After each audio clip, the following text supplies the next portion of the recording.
নেই এখন। ওইটাই করলে ভালো হতো, তোর মামাও তো ভেবে দেখেনি যে কি করে জানবে সে বন্ধ হয়ে যাবে বলে, সে ওই জন্য ওইভাবেই কেটে রেখেছিল। জানি একদিন বন্ধ হলে একদিন খুলে দেবে।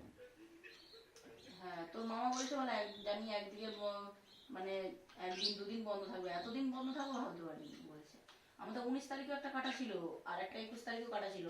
জানি 21 তারিখটা বন্ধ হলে 19 তারিখে পালিয়ে যাবো, কিন্তু 19 তারিখেও বন্ধ, 15 তারিখ থেকে পুরোই বন্ধ।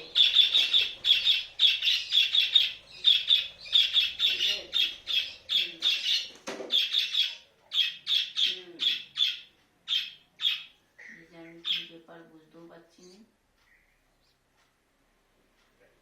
মারছে না খাওয়াতে থাকতাম। ওইটাই তো সমস্যা।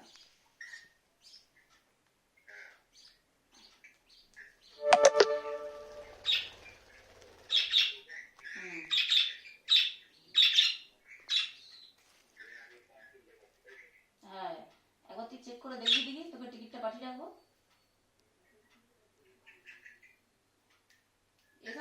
এসার টিকিটটার কোনো প্রবলেম নেই, যাওয়ার টিকিটটারই প্রবলেম।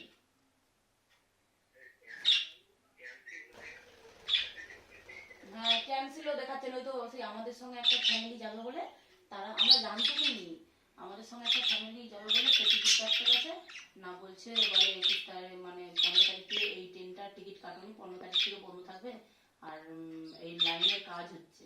বলছে হ্যাঁ, বলছে তাহলে আমাদের যে টিকিট কাটা আছে, বলছে ও টিকিট অটোমেটিক ক্যান্সেল হয়ে পয়সা অ্যাকাউন্টে ঢুকে যাবে বলছে। কি বলবি বল এবার। এবার তারা এসে আমার দিকে বলতে, এবার আমরা সত্য মামা এবার চেক করলো, দেখো না সত্যি 15 তারিখ পর্যন্ত চলবে, তার 16 তারিখ থেকে পুরো বন্ধ, পুরো 12 তারিখ পর্যন্ত। 16 তারিখ থেকে তৎকাল মারা চালু করতে হবে, নাহলে আর কি করা যাবে। হ্যাঁ ওই জানুয়ারি 17 তারিখ থেকে তৎকাল মারা চালু করতে হবে, যদি ভালো হলো, নয়তো না। তাও এত টিকিট বেরোবেনি, তৎকাল মারলেও এত টিকিট বেরোবেনি।